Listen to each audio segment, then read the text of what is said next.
Coast podcast brought to you by the Lines and Play Picks. Coming to you from Oakland, California, Josh Lander. Holding it down on the East Coast, my counterpart here with me as always, Nate Weitzer. Another great article today for you guys on thelines.com and playpicks.com. A couple of the best bets Nate has for you all, maybe some DFS and some props in there.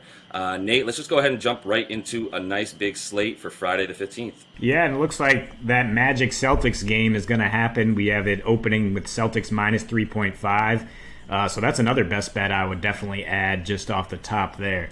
Other games, we have Knicks minus 2.5 at Cavs. The Mavericks plus 6.5 at Bucks. Grizzlies plus 2 at Wolves. That game might be postponed. The Wolves have a few COVID cases right now.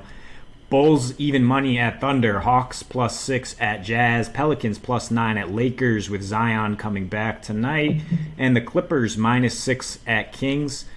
So, Josh, I'm going to lead this one off just because the first thing that jumped out at me last night when seeing that line is the Mavs are being undervalued a little in their matchup with the Bucks. I mean, they won 4 straight. They have the second best net rating in that span. They just brought Porzingis back pretty seamlessly. Yes, they're still a little thin on the wing without Josh Richardson or Dorian Finney-Smith, but James Johnson is a great individual defender. I think he gives them a decent chance to match up with Giannis. And the Bucks are still integrating a lot of new pieces. I mean, they've won 6 straight against poor teams, but they've lost 2 against the Heat and Jazz pretty decisively, in fact. After their three-point outburst, I think they're still working on integrating a lot of those bench pieces and finding their new identity this year. I think this is a great opportunity for the Mavs to definitely keep it close, if not pull out the win. Yeah, something that might be even underrated is Luka Doncic is in shape again, or at least he's getting much closer. That there's no, it doesn't seem to me to be a coincidence that he starts off the season that slowly coming back. Maybe he thought the season was really starting in March. I'm not sure. But at this point, he's back into form, and I do like the sort of underdog factor that the Mavs have when they are facing a spread, that they are the dog. They have a nice record this year. So I'm with that. I mean, I would even look at points potentially. THJ has been just lighting it up in the absence of a few other Mavs players, and I don't expect him to cool off yet. So I'm with you on that one. One that's going to be a lot uglier, Nate. It's going to be a lot choppier. I seem to, I don't know why, but I seem to be drawn by these games and finding value. But that is the Knicks and the Cavs. No Garland, probably no Sexton. The Cavs don't give up points. It's incredible. I think we are realizing that the defensive output that they're putting this year is for real. With guys like Drummond anchoring that, and now they even have more trees around Sexland, if you will. Jared Allen's on the team.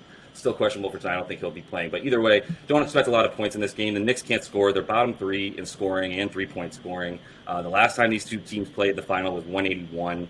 And the Cavs this year are 2-10 against the over. I have no reason to believe that these teams can score 200 points. So I'm going to take under 200 where I'm finding it in a bunch of places. What do you think? No problem with that. I just don't want to watch that game at all. Please don't make me.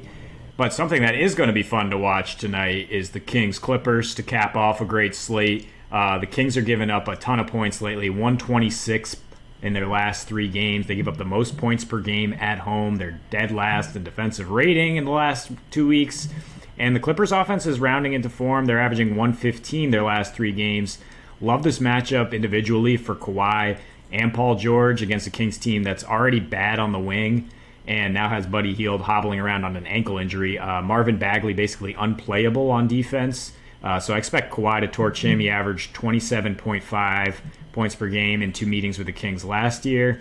His rebounding prop is particularly spicy at 6.5 on DraftKings. He averages 8.3 rebounds per game his last 10 road games. Love grabbing those Kawhi props and the Clippers team's props to go over 59.5 in the first half or 117 for the game. And the under, for some reason, is dropping on this game. It's down to 228 on DraftKings. I think you can grab that now and feel pretty confident about both teams scoring in this one.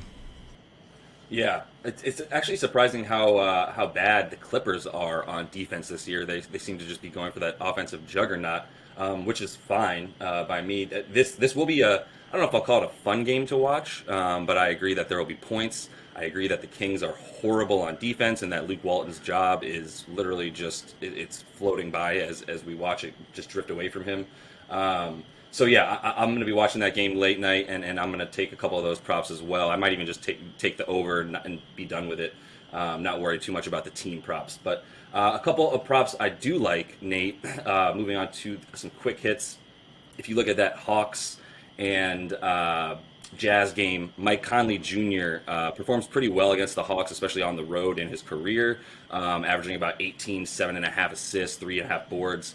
If you can get his over points, 16.5, that's really nice against a pretty weak Hawks team who's gotten better on D this year than last year, but that's still not saying much.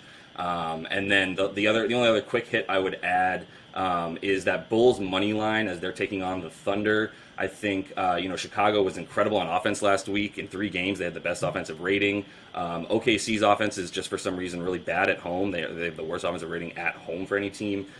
We might see Lauri Markkanen back. Always gonna, I expect big things for him this year. I know you love him as well. And then Chicago is putting up a lot of points in the second half, most points in the third and fourth quarter. And I think that for some reason, Zach LaVine is turning into a closer. So I'm happy to take that money line against OKC. Yeah, and OKC giving up the most points per game in the fourth. So that's something you can look at live betting too. If the Bulls are getting plus money, why not? I mean, Zach LaVine can close. I like what you mentioned about Conley. I think he's a great mid-tier DFS play tonight. I think he's been undervalued after an off year last year, and he's starting to find his stride. Obviously, we know Trae Young can't defend. Other DFS plays to consider with the Mavs still shorthanded. James Johnson is a great option. As we mentioned, he's going to be tasked with guarding Giannis if he can stay out of foul trouble, which he usually does. He's going to see a lot of minutes. Tim Hardaway Jr. is still a great cash play. The Cavs are going to be shorthanded with Sex Land out. You have Damian Dotson, C.D. Osman. Probably going to do some damage from the perimeter against the Knicks team that bogs it down in the middle. And Nickeil Alexander-Walker, still worth a look after his price rises. We don't know if Eric Bledsoe is going to play. Lonzo Ball is out. And with Zion coming back, I just want to add a quick hit that the Pelicans could probably cover 9 or 10 points against the Lakers. They have lost 4 straight, all 4 meetings last year, but those games were relatively competitive and around the 10-point mark. Just get your opinion on that. What do you think? Yeah, I like it. I do think there's a legitimate quote unquote revenge factor with Brandon Ingram. I think he's turning into a star, definitely an all-star, and he's doing that almost at the Lakers. So I would expect big things from him. I don't expect Eric Bledsoe to play. I like the Alexander Walker pick a lot. And that is a game that I'm going to be watching. It's almost like a big brother, little brother, and it will be as long as LeBron and AD are on that team. So it's going to be a fun game to watch for sure. Nate, that's all the time we have for today. Appreciate you guys sticking with us. We've had a pretty good week this week. We're going to be keeping an eye on everything that happens moving forward, including obviously the effects of that giant trade from a couple days ago. Nate will continue to bring you guys all the articles on playpicks.com, lines.com. Please like and subscribe if you guys are getting some good stuff from us, and we'll keep jumping in the comments, hanging out with you guys, and just enjoying this NBA season. All right, talk to you guys next week, and happy betting.